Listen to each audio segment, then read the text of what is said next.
Hi, everyone. We're back again with Murder at the Vicarage, and we left off last time with Colonel Prothero being found murdered at the Vicarage. Remember, Colonel Prothero was kind of a jerk, and it seemed like his daughter was upset with him. Everyone was upset with him. His wife is having an affair with the artist that's visiting in the town, and the vicar, who's like a minister, came home from being called out and going to help someone who was sick, and came back and found him murdered in his study, in his office, laying across the vicar's desk. And so he was really shocked and surprised. But also, he finds out when he gets to the house of the person who's sick that actually they're feeling a lot better and they didn't call for his help. And so it feels like somebody lured him out of the house so that they could murder Colonel Prothero. So let's find out what happens. This is chapter 6. We puzzled over the business of the clock for some time, but we could make nothing of it. Griselda said I ought to make another effort and tell Inspector Slack about it, but on that point I was feeling what I can only describe as mulish. Inspector Slack had been abominably and most unnecessarily rude. I was looking forward to a moment when I could produce my valuable contribution and affect his discomfiture. I would then say in a tone of mild reproach, "If you had only listened to me, Inspector Slack." I expected that he would at least speak to me before he had left the house. But to our surprise, we learned from Mary that he had departed, having locked up the study door and issued orders that no one was to attempt to enter the door. Griselda suggested going up to Old Hall. "It would be so awful for Anne Prothero, with the police and everything," she said. "Perhaps I might be able to do something for her." I cordially approved of this plan, and Griselda set off with instructions that she was to telephone to me if she thought that I could be of any use or comfort to either of the ladies. I now proceeded to ring up the Sunday school teachers, who were coming at 7:45 for their weekly preparation class. I thought that under the circumstances, it would be better to put them off. Dennis was the next person to arrive on the scene, having just returned from a tennis party. The fact that the murder had taken place at the vicarage seemed to afford him acute satisfaction. "Fancy being right on the spot in a murder case," he exclaimed. "I've always wanted to be right in the midst of one. Why have the police locked up the study? Wouldn't one of the other keys fit into it?" I refused to allow anything of the sort to be attempted. Dennis gave in with a bad grace. After extracting every possible detail from me, he went out into the garden to look for footprints, remarking cheerfully that it was lucky that it was only old Prothero, whom everyone disliked. His cheerful callousness rather grated on me, but I reflected that I was perhaps being hard on the boy. At Dennis's age, a detective story is one of the best things in life, and to find a real detective story, complete with a corpse, waiting on one's own front doorstep, so to speak, is bound to send a healthy-minded boy into the seventh heaven of enjoyment. Death means very little to a boy of 16. Griselda came back in about an hour's time. She had seen Anne Prothero, having arrived just after the inspector had broken the news to her. On hearing that Mrs. Prothero had last seen her husband in the village about 5:45, and that she had no light of any kind to throw upon the matter, he had taken his departure, explaining that he would return on the morrow for a fuller interview. He was quite decent in his way, and said Griselda grudgingly. "How did Mrs. Prothero take it?" I asked. "Well, she was very quiet, but then she always is." "Yes," I said, "I can't imagine Anne Prothero going into hysterics." "Of course it was a great shock. You could see that. She thanked me for coming and said she was very grateful, but that there was nothing else I could do." "What about Lettice?" "She was out playing tennis somewhere. She hadn't gotten home yet." There was a pause, and then Griselda said, "You know, Len, she was really very odd. Very odd indeed." "The shock," I suggested. "Yes, I suppose so, and yet—" Griselda furrowed her brows perplexedly. "It wasn't Like that somehow. She didn't seem so much bowled over as well terrified. Terrified. Yes. Not showing it, at least not meaning to show it, but an odd, watchful look in her eyes. Wonder if she has a sort of idea of who did kill him. She asked again and again if anyone was suspected. Did she? I said thoughtfully. Yes, of course. Anne's got marvelous self-control, but one could see that she was terribly upset. More so than I would have thought. For after all, it wasn't as though she were so devoted to him. I should have said she rather disliked him, if anything. Well, death alters one's feelings sometimes, I said. Yes, I suppose so. Dennis came in and was full of excitement over a footprint he had found in one of the flower beds. He was sure that the police had overlooked it, and that it would turn out to be the turning point of the mystery. I spent a troubled night. Dennis was up and about and out of the house long before breakfast to study the latest developments, as he said. Nevertheless, it was not he, but Mary, who brought us the morning's sensational bit of news. We had just sat down to breakfast when she burst into her room, her cheeks red and her eyes shining, and addressed us with her customary lack of ceremony. Would you believe it? The bakers just told me they've arrested young Mr. Redding. Arrested Lawrence? Cried Griselda incredulously. Impossible! It must be some stupid mistake. No mistake about it, Mum, said Mary with a kind of gloating exultation. Mr. Redding, he went there himself and gave himself up. Last night, last thing, went right in, threw down the pistol on the table and said, I did it, he says, just like that. She looked at us both, nodding her head vigorously, and withdrew, satisfied with the effect that she had produced. Griselda and I stared at each other. Oh, it isn't true, said Griselda. It can't be true. She noticed my silence and said, Len, you don't think it's true? I found it hard to answer her. I sat silent, thoughts whirling through my head. He must be mad, Griselda said. Absolutely mad. Would you think they were looking at the pistol together and it suddenly went off? That doesn't sound at all a likely thing to happen. But it must have been an accident of some kind because there's not a shadow of a motive. What earthly reason could Lawrence have for killing Colonel Prothero? I could have answered that question very decidedly, but I wished to spare Anne Prothero as far as possible. There might still be a chance of her keeping her name out of it. Remember, they had had a quarrel, I said.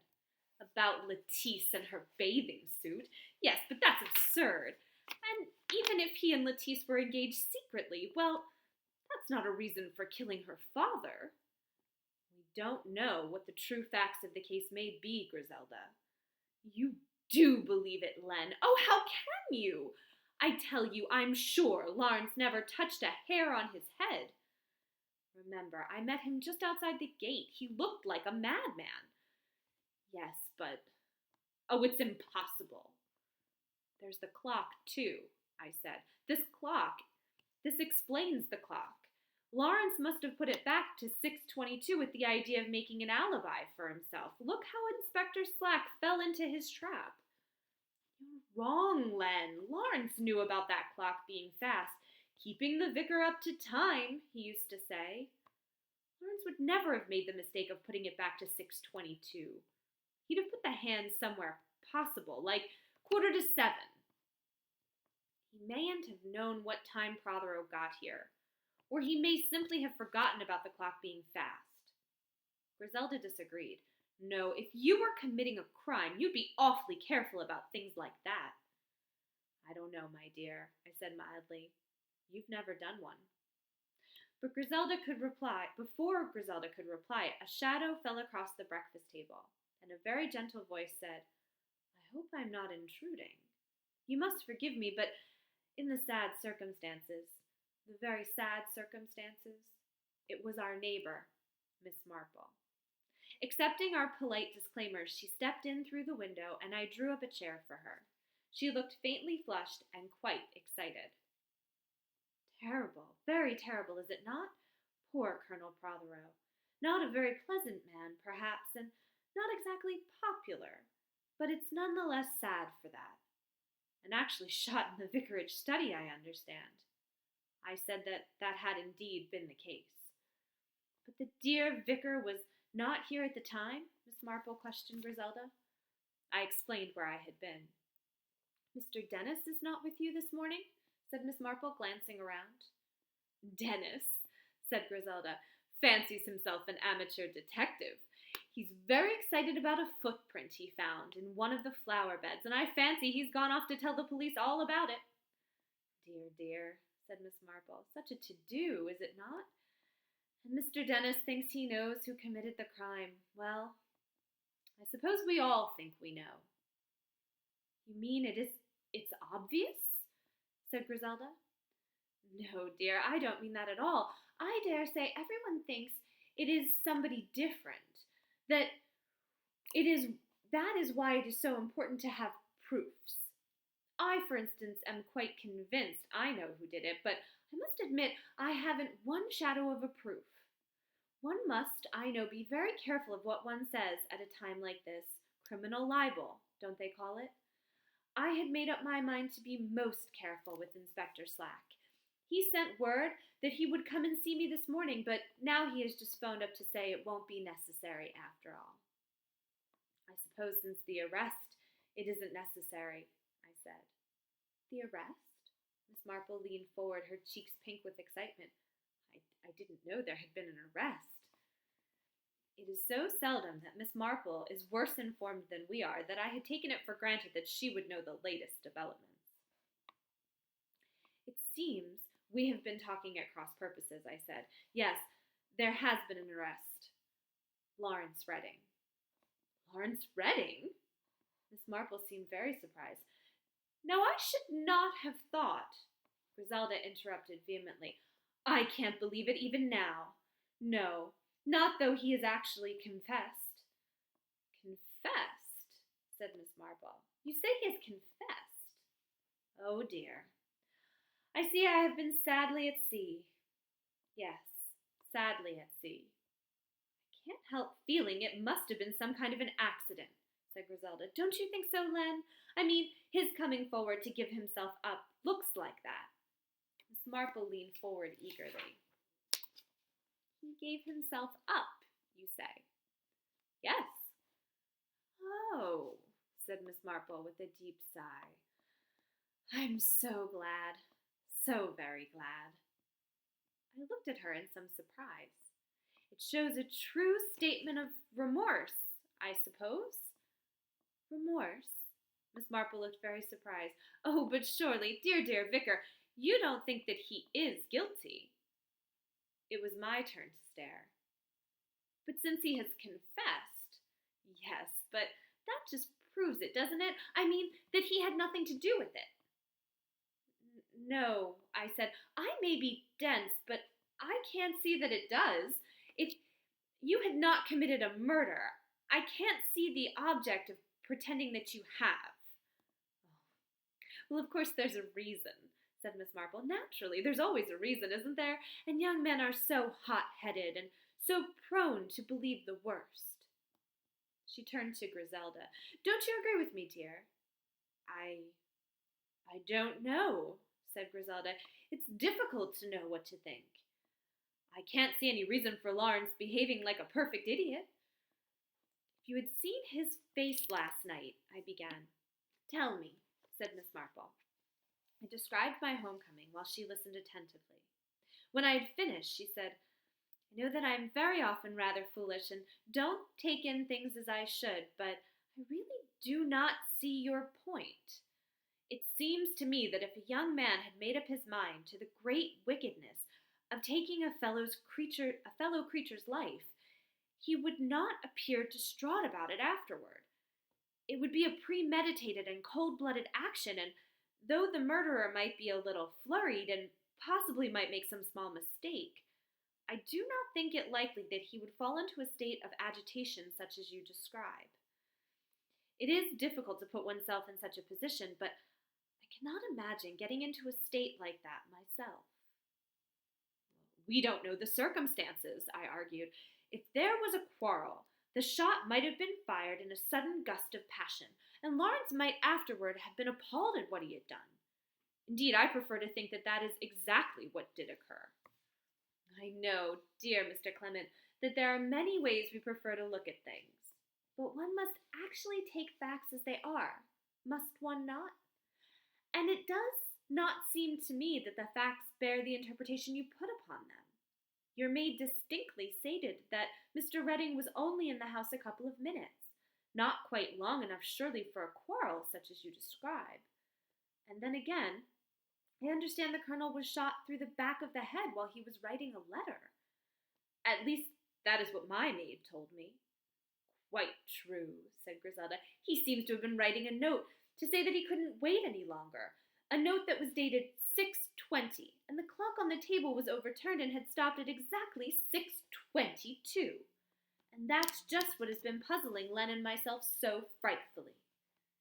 She explained our custom of keeping the clock a quarter of an hour fast. Very curious, said Miss Marple, very curious indeed. But the note seems to me even more curious still. I mean, she stopped and looked around. Lettice Prothero was standing outside the window. She came in, nodding to us and murmuring, "Good morning." She dropped into a chair with rather more animation than usual. "They've arrested Lawrence, I hear." "Yes," said Griselda. "It's been a great shock to us." "I never really thought anyone would murder father," said Lettice. She was obviously taking a pride in letting no hint of distress or emotion escape her. "Lots of people wanted to, I'm sure. There are times when I'd like to do it myself." "Won't you have something to eat or drink, Lettice?" said Griselda. "No, thank you. I just drifted round to see if you'd got my beret here. A little yellow one. I think I left it in the study the other day." "If you did, it's still there," said Griselda. "Mary never tidies anything." "Oh, well, I'll go and see," Lettice said, rising. "Sorry to be such a bother, but I seem to have lost everything else in the hat line." "I'm afraid you can't get it now," I said. "Inspector Slack has the room locked up." "Oh, what a bore. Can't we get in through the window?" "I'm afraid not. It's latched on the inside. Surely, Lettice, a yellow beret won't be much good to you at the present." "You mean mourning and all that?" "Oh, I shan't bother about mourning. I think it's an awfully archaic idea. And it's a nuisance about Lawrence. Yes, a real nuisance." She got up and stood frowning abstractly. "I suppose it's all on account of me and my bathing suit. It's so silly, the whole thing." Griselda opened her mouth to say something, but for some unexplained reason shut it again. A curious smile came to Lettice's lips. "I think," she said softly, "I think I'll go home and tell Anne about Lawrence being arrested." She went out the window again.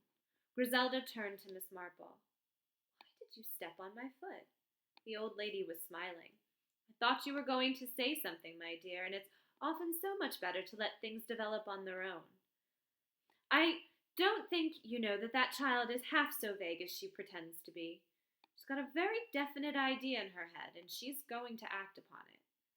Mary gave a loud knock on the dining room door and entered hard upon it. "What is it?" Griselda said. "And Mary, you must remember not to knock on doors. I've told you about that before." "I thought you might be busy," said Mary. "Colonel Melchit's here. He wants to see the master." Colonel Melchit is the chief constable of the county. I rose at once. "I thought you wouldn't like me leaving him in the hall, so shall I put him in the drawing room?" went on Mary. "Shall I clear?" "Not yet," said Griselda. "I'll ring." She turned to Miss Marple, and I left the room.